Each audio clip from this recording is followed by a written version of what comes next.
and welcome to Wait, It Gets Better, the Improvisational Storytelling Podcast, where every week we get together, whether we want to or not, and we record a story for you. We take no joy or fun in doing this. This is purely a service we do for you. I am, of course, Levi.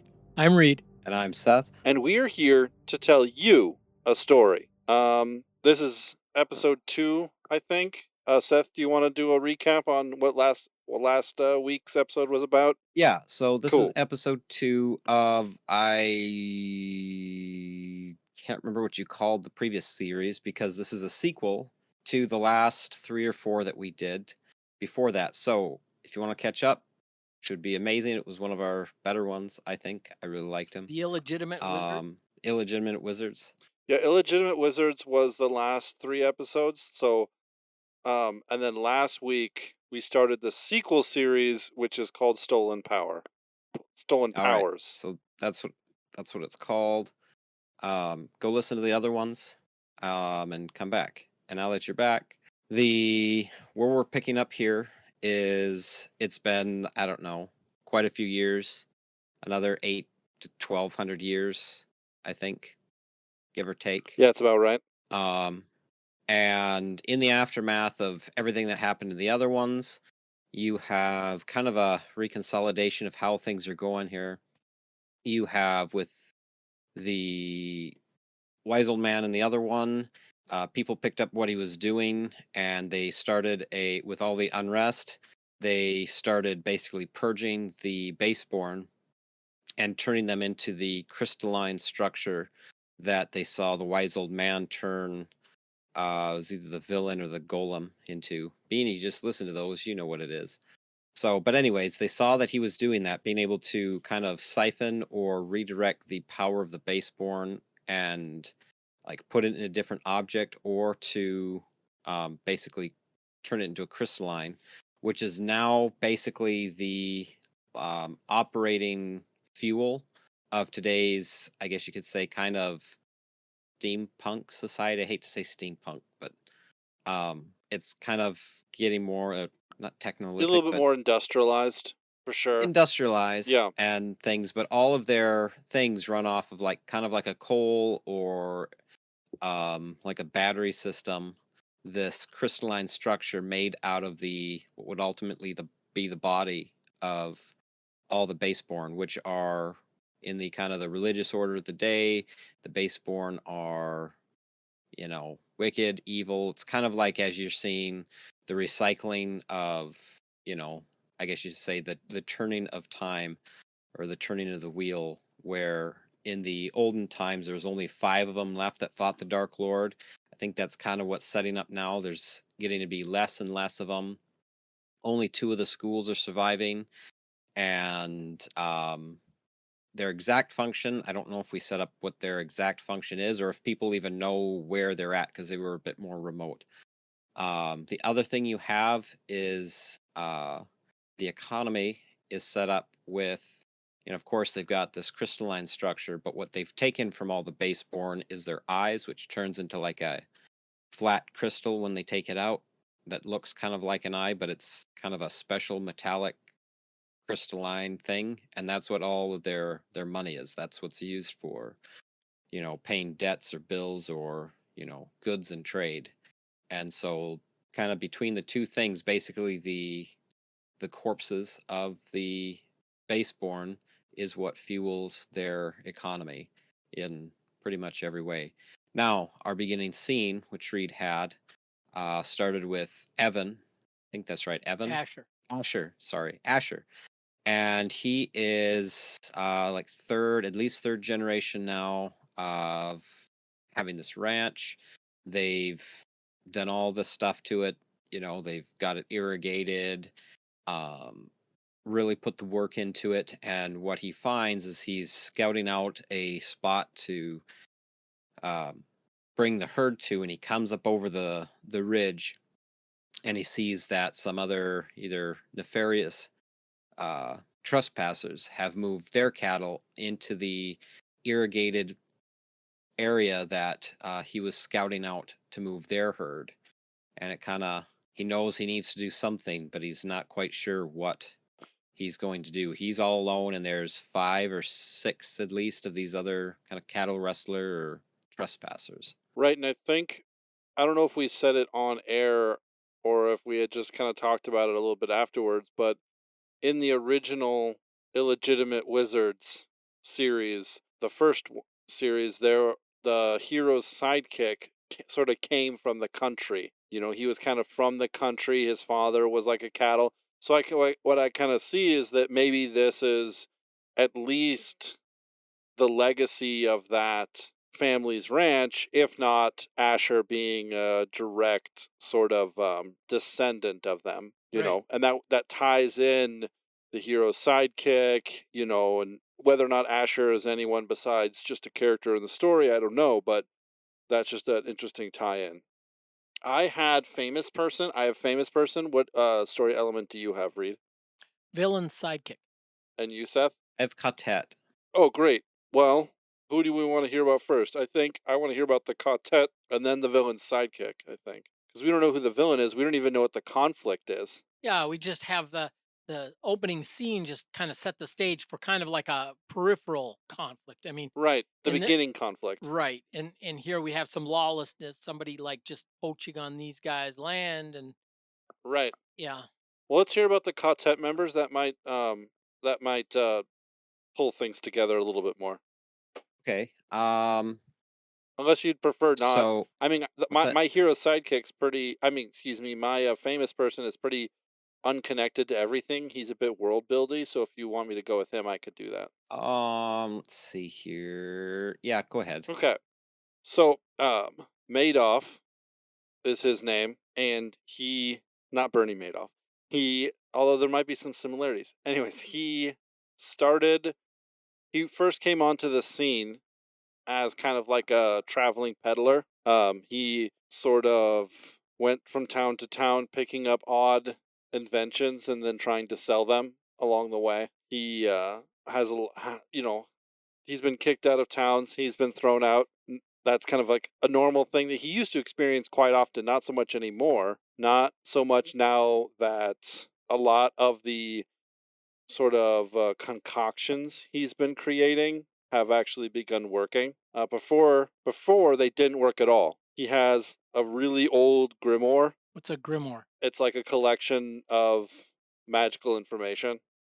Oh, cool. And it said you need to grind up this root and use it and let it sit out in the full moon, right? And he would do all those things, or kind of do them. I have newt, butt of toad, that kind of thing? Yeah. And he would do all those things, but it wouldn't ever do the magical thing it was supposed to. But recently, it has been, like the last 10 years or something, it started working. He's probably been in business of doing this for like 30 years. But in the last 10 years, and because he has this grimoire that's old enough, it sort of has been becoming more and more. So he's kind of being regarded a bit like a wizard himself. He's been tested. He gets tested regularly for being baseborn, right? Anytime a group of crusaders or inquisitors are around and see him doing things, he gets tested. You know, whatever they do to test to see if he's a baseborn, and it's always negative because he can't. But he is the first of what you would consider to be sort of like a wizard, right? He uses outside resources and knowledge and the elements to turn into magic. He is a really charismatic person, right? He's your standard door-to-door salesman who sort of captivates you. And he sort of plays the part a lot of a really sort of caring or really sort of energetic or really sort of patriotic person, but really he's just kind of trying to make it, you know, he's just trying to and he's been sort of gathering and becoming more and more popular, even to his own chagrin, because now even the potions he made 15 years ago work. So something is happening in the world that's kind of turning on whatever it was he was doing. Cool. You know, so retroactively things are starting to work, and he is kind of half swept up and half not. He's like the person, he shows up at these crazy expensive parties from like nobles or like rich business people, and it's like, who let him in, you know? Is But it? he's not like not comfortable there. People are just like, I don't get who is it that decided that Madoff is coming. Yeah. But he kind of shows up, and in the same vein, he'll be you'll be just kind of in a backward woods town somewhere, and it's raining, and you get into an inn, and there's music, and who's plunking away at the really old harp or whatever type of instrument. It's there. He is. There's Madoff. He's there. Yeah. Is he starting to believe his own publicity? No, Okay. he would Okay. much prefer to just. He's kind of freaked out himself by how everything is starting to work, Yeah. because he half didn't believe it himself, and he only followed the grimoire and the ingredients and the processes out of some like I don't I have to be able to sell it to the customers. I have to be able to tell them that I did leave this out during a full moon. Yeah. So I'm going to leave it out during a full moon because I have to be able to tell them that I did. Yeah. But he'll be a resource to someone at some point in time. But he's like famous now almost throughout the world. Yeah. But he doesn't really want to be. He would much prefer just to kind of sleek back into obscurity, but he refuses to let anyone see the grimoire. Refuses to copy it, refuses to let anyone else touch it, because it's like it's his whole thing. It's like Yeah. everything that he's able to do. So that Cool. is the famous person. Well, I can introduce the villain sidekick. Okay, let's hear it.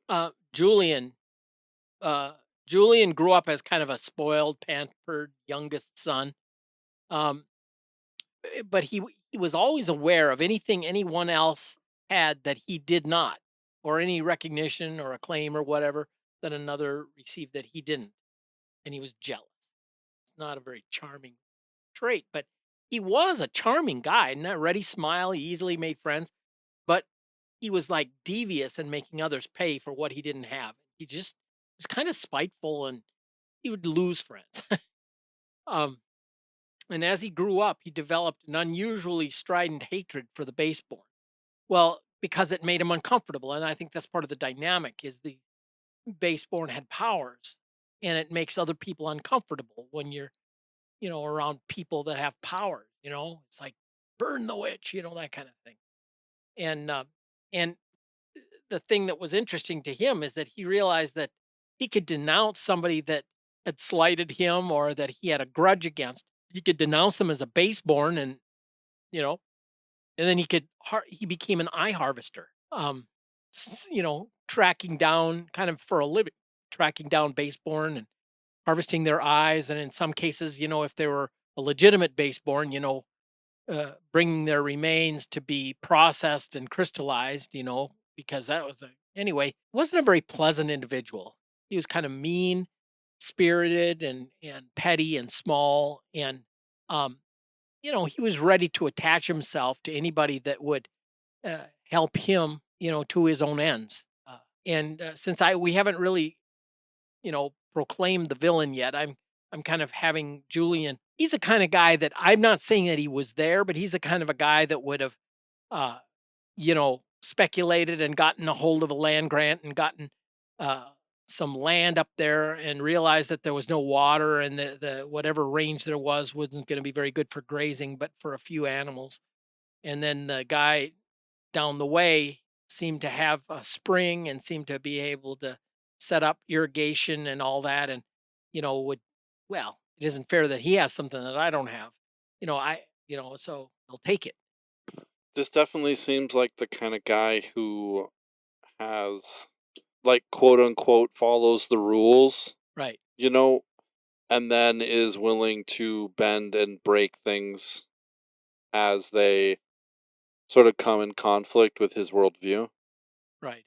And, decency and honor and strength of character has nothing to do with him and doesn't interest him at all. But using the rules, to gain advantage is certainly right up his alley.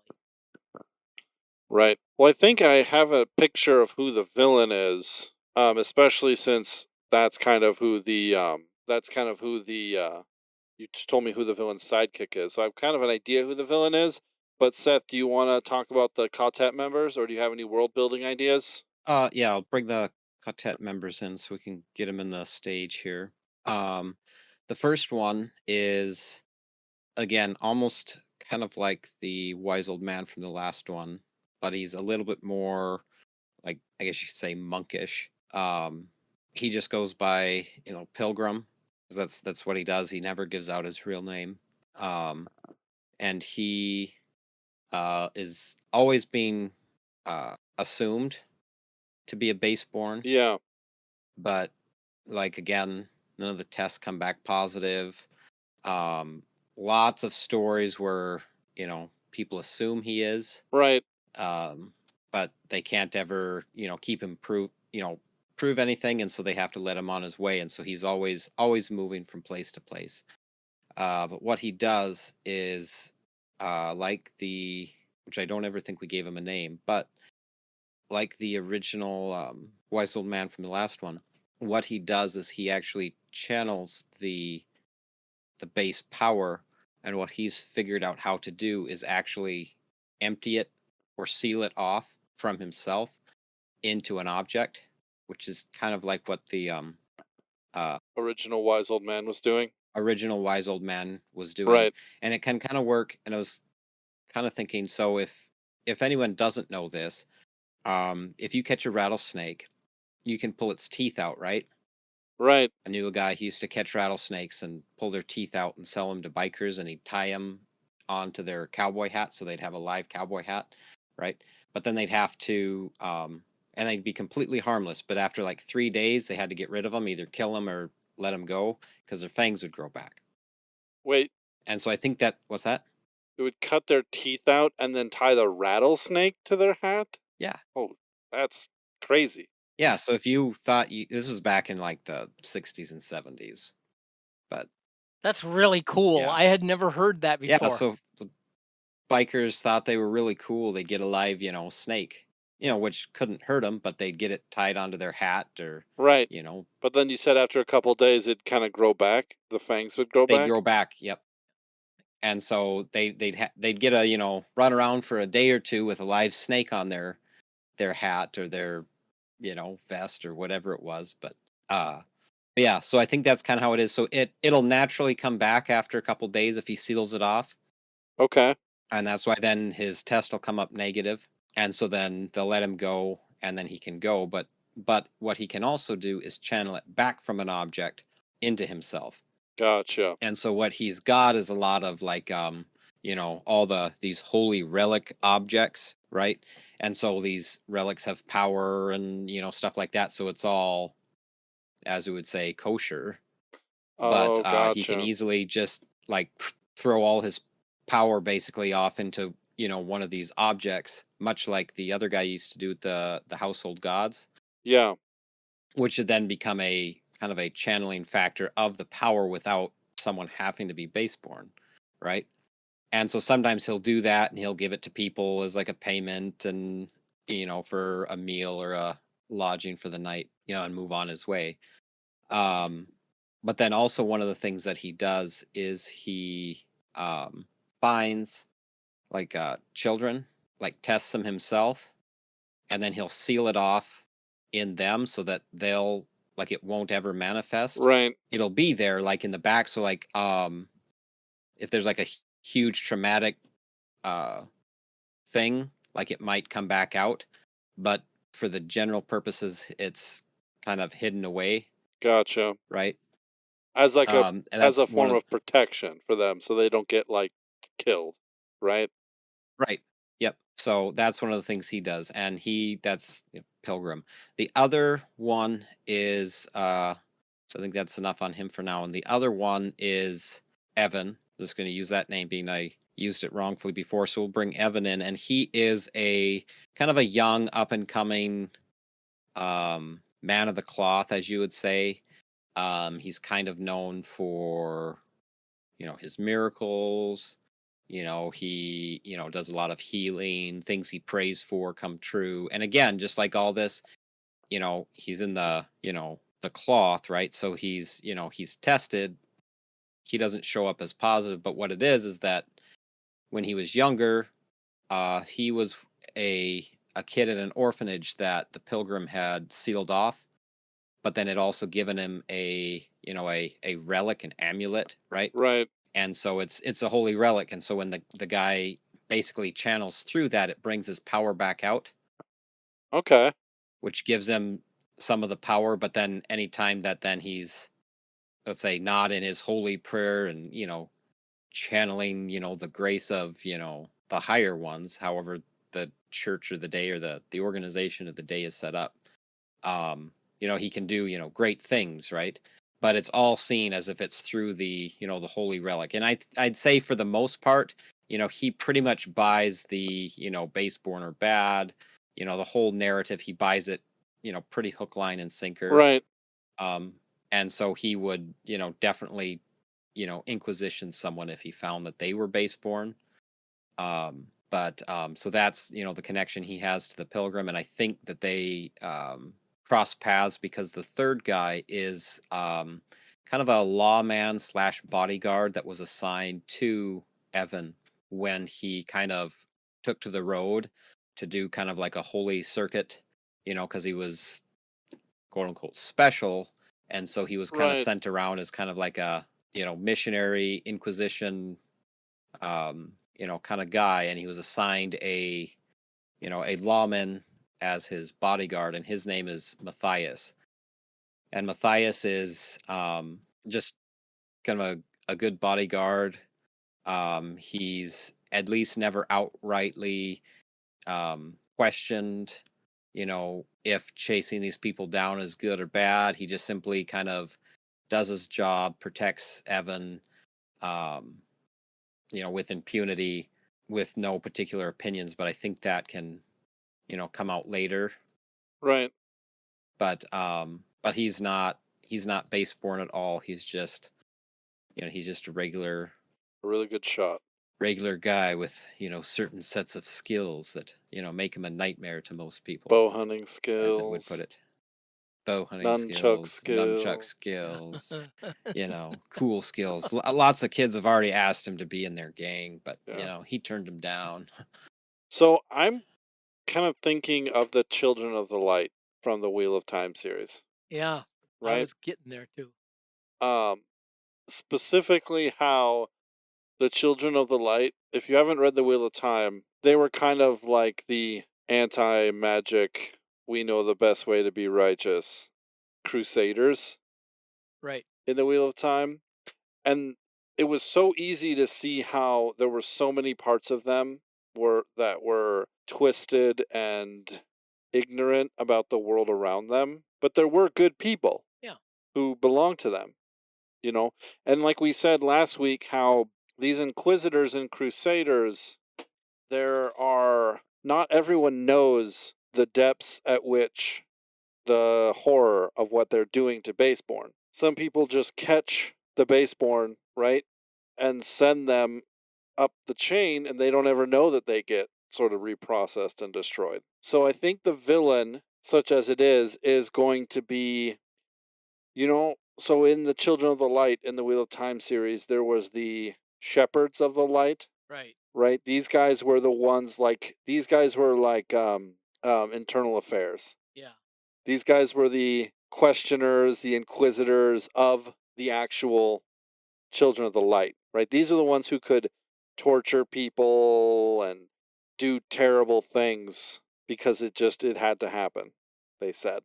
That is what our villain is the head of. And that is what our villain sidekick is sort of trying to get into, right? Right. Because it's kind of like the SS. Yeah. It's like you're a Nazi, but are you part of the SS though?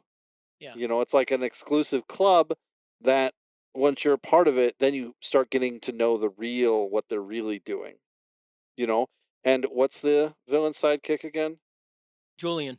Julian, there's no club that he does not deserve to be a part of. There's no secret organization that he does not deserve to be a part of. You were telling me, Reed, about a friend of yours who started smoking just so he could hang out with the owner of the company Yeah. on the smoke breaks so that, Yeah. he could like get in. Yeah. That's the Be kind in of, the know. yeah, Yeah. that's the kind of thing Julian would do. Oh yeah, absolutely. And that's the sort of thing he has done, and that's kind of what turned him from kind of a snobbish, entitled person into someone evil, is that he decided not to say no. He valued what he could accomplish over what he felt was right and wrong. Right. So the villain picture I have of the villain is sort of a 60 to 70-year-old, right kind of past his physical prime, but not in any way past his mental prime. This is a guy where most administrators in his position can enjoy lavish palaces and have people come to prey on them. This villain is a guy who still enjoys getting his small unit of 5,000 and going throughout the countryside. This is a guy who maybe he's famous for refining the baseborn tests of this day and age, Yeah. and I think one of the things that makes him a true villain is that he himself, in fact, is baseborn, but he sort of says, it is I have been given this as a right to be able to persecute others, as a right to be able to cleanse and purify others. Nice. I have this, but I have this because I am so holy. Yeah. No, just the run of the mill person shouldn't be trusted with this kind of power. It should only Right. be for people that can set things right. And I represent the pinnacle of that. Yeah. And so what I kind of feel like is that in the same way, I love Wheel of Time. In the same way in Wheel of Time, they kind of encounter the Children of the Light really early on. And then Yep. they like kind of just don't encounter them for a while, and then they come back, and then it's like this crazy thing. In that same way, this Asher coming up over this hill and looking at these people driving cattle, at first he sort of rides up to confront them because this is his family's farm. I mean, this is his family's land. Right. He knows it like the back of his hand. He's not afraid of these people, and maybe he's a little young, and he gets into a kind of a confrontation with them, and then they start flashing badges. Oh, They yeah. start taking off their outer coats and showing leather their leather jackets with the thin red lines. Yeah. Whatever their specific indicators are, the thin red lines or the whatever, The insignia. the insignias, and then all of a sudden he's like, whoa, this is a thing. And also they're far enough out in the country, that even when baseborn were really popular and a thing, when all 5 schools were open, they still didn't report it. So Right. so there's some history there where they're kind of already afraid of authority. It's like, well, I don't want these people to come and start testing us right now. Right. I can see the story starting there, and then there being some sort of small conflict that causes a group of people to leave, and one of those people could include the hero, or they don't leave and they're arrested, something to get the heroes out of their backwoods town. Right. Backwoods town, not backwards town, but backwoods town. Something to stir up that thing. I kind of think that like the descendants of the hero should be descended from the hero's sidekick of the earlier story. Okay. You know, That's kind of cool. yeah, because there is some history there already. Maybe that's where both the hero and the hero's sidekick went to retire. Or that's where they eventually went. But Yeah. Mose. Mose, yeah, I was thinking Bo, but Mose is right. So I think that's kind of an interesting start. I think that next week we should focus on actually saying how the story is going to be told. Right? built up an interesting premise for how the world works and how the world looks. We have interesting characters in the Ka-tet members and the famous person. You know, we know who the villain is. Let's figure out who the hero is and then start figuring out how the story goes. Does that sound good, or does anyone else have any world building pointers? Yeah, no, I think that sets up a nice platform. Yeah. Yeah. Reed, you good? Yeah, I'm good. Sounds good. All right. Thanks everybody for listening to this episode of Wait It Gets Better. If you liked this episode, please let me know at waititgetsbettercast@gmail.com or at me on Twitter at @getsbettercast. If you thought this episode could have used some more in-depth kind of fantasy creatures like an ogre, maybe like an orc, maybe like an ent or something, I would say just wait. It gets better.